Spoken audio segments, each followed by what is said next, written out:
It is nice and uniquely cold. A nice chill falls upon the concretes here in South Florida. And why is it that right now I'm thinking of Grand Theft Auto 6? By the way, from my understanding, the show formerly known as Stuck in the Middle, formerly known as Stuck at Night, which is now known as Nothing Funny, did as I know, the hosts with the most, Josh and company, they did a great coverage of GTA 6, which is all about my current home state. Hey, Warrior Mom, I'm glad you're here. By the by, um, well, goes without saying. All right, so I suppose without getting into the video games that are popping off, and I'm sure after I get home, I did want to get up on here. And hi, Mishka. Hey, that. Oh my God, Ali. So good to see you. All right, I'm going to be driving. Don't live and drive, friends. Okay, I'm not a trained professional. But okay, through the grapevine, while it may appear from your perspective, guys, that I'm very not plugged in, I'm not in any discords. I just hate Discord. I follow up with as many of you as I can. I learn, how everybody's doing to the best of my ability. That's my right of way. Appreciate it. And so I hear things, guys. And whenever I promise, by the way, please have no fear. If one of you happens to be somebody that I might be referencing, I'm not going to be going into any detail.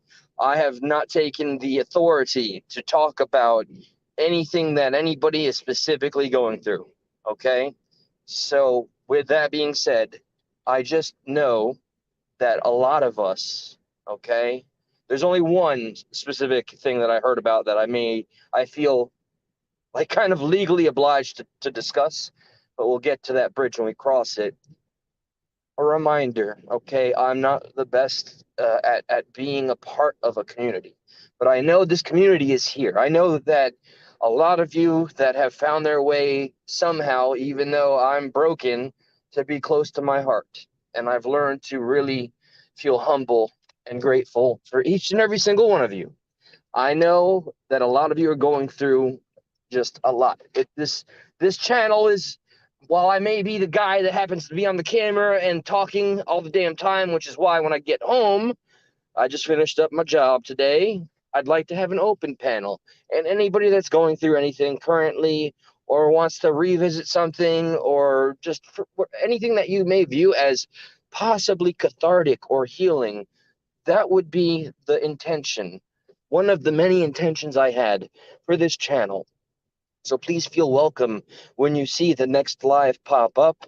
I don't have the bells and whistles of all the fancy schmancy huge channels. I don't have the views. I don't have the marketing. I have just my own life experiences, my compassion, my empathy, and whatever I can offer.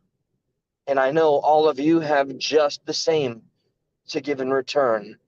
So without getting too specific, I know that there's a few of us, okay? And I mean like inner circle, outer circle, whichever, it doesn't matter.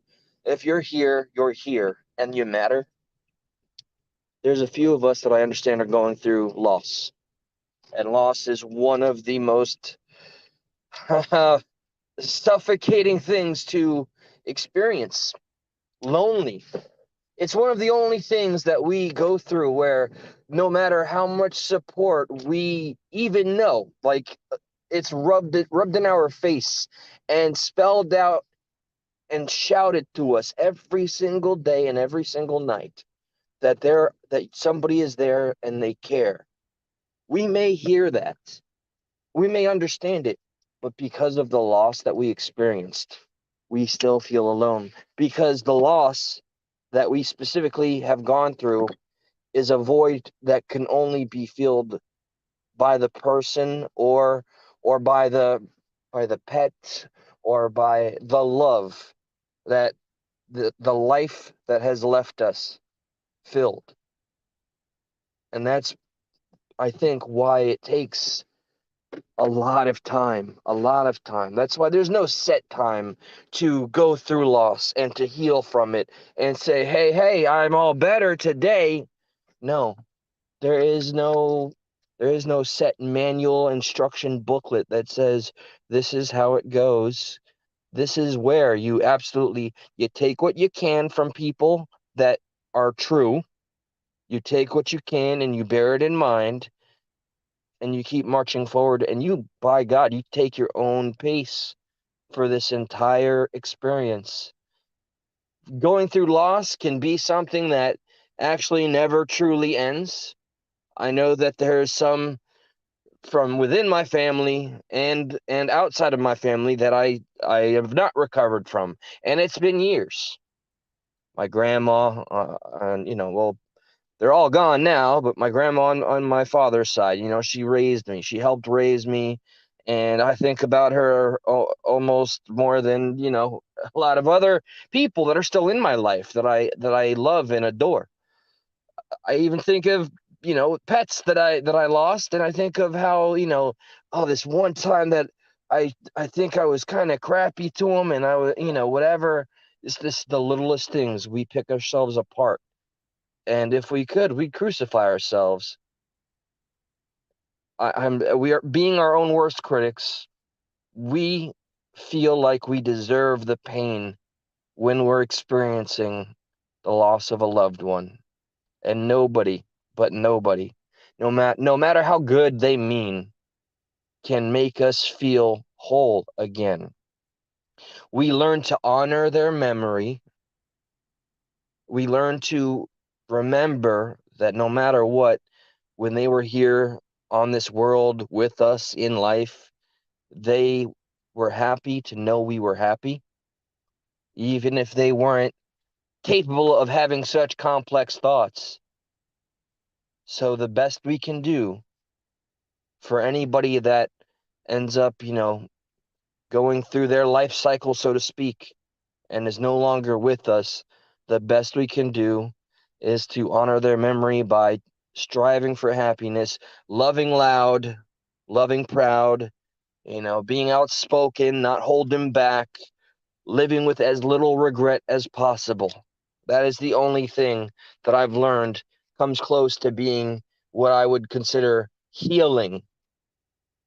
Is I'm always gonna miss my grandma from my dad's side, like like a parent, and I seem to be thinking about her more and more as my mother's shown a lot of improvement, but there's it's like 10 steps forward and then there's a huge jump backwards. But anyway, I wanted to prepare anybody and everybody for the next live. Stephen A with that energy, my boy, my brother, man.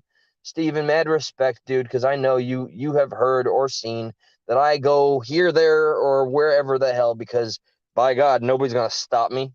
And I appreciate that you're able to just be like, I at least think I know, because honestly, who do you know unless you know them or meet them? But I appreciate you feeling that the essence of me is conveyed through this little device. I do try to be as sincere as I humanly can through these electronics that scare me sometimes in a world that's oversaturated with connection, that we fail to learn or remember how to connect with our freaking neighbors. It's a mad world right now. It's been a mad world for a while. It seems to be getting a little bit more insane.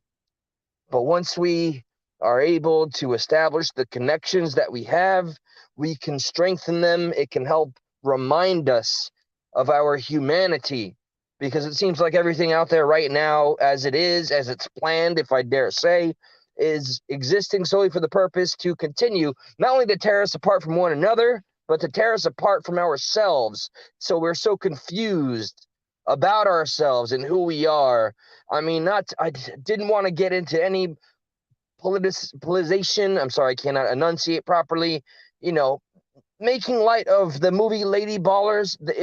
Despite how silly and funny it is, there is a serious side arc there where a guy figures, you know what, I really am this because I've never been felt prouder. And it just goes to show you how easy it is to find. You may have gone your entire life feeling like you knew exactly what was happening and you were living the master plan.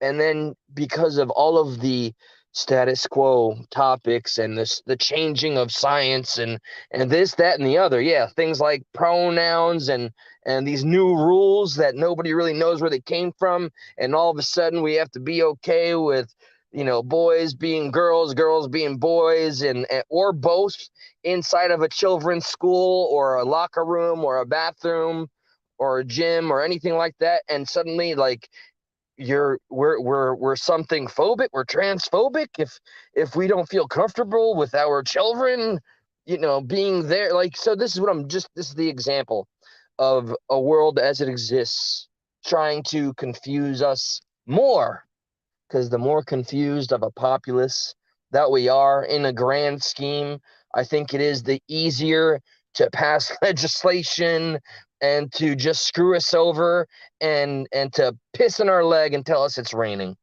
Tell me, I don't think I'm wrong on that. You keep us used, abused, confused, in despair, and they can pretty much rule the world and have us pull an Oliver Twist and say, well, please, Mr. Government, can I have another?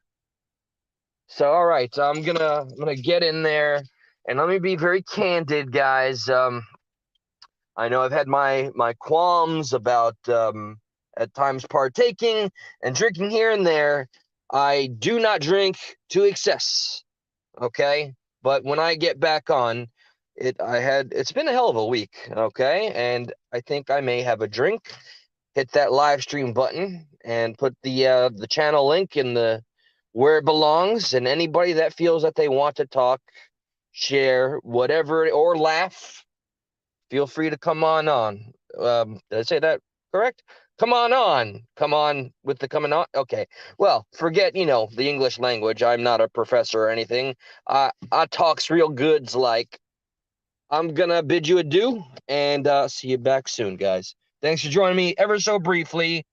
And yeah, see, actions, man, if you don't mind my saying, you're one of the people within this beautiful community that means so much to me, and I hope you all mean so much to one another, that has inspired me to utilize this platform as it was, the the real good that we can get out of it is to use the one tool that the powers that be maybe had the best intentions when they gave everybody the power to overly connect and have more information than anybody knows what to do with, and actually use it for some good. So yeah, we're gonna take it back. We're taking the internet back tonight. Okay, let's see what we can accomplish. So with that, okay, good night for now. See you real soon. Much love. Great to see you again, Allie. I'm sorry I'm singling you out, but when I look at the chat, that's what I see. What's up, C Fouls? Rain? What? Oh, God, no, it was not. I promise. Okay, with that, it was Gold Showers.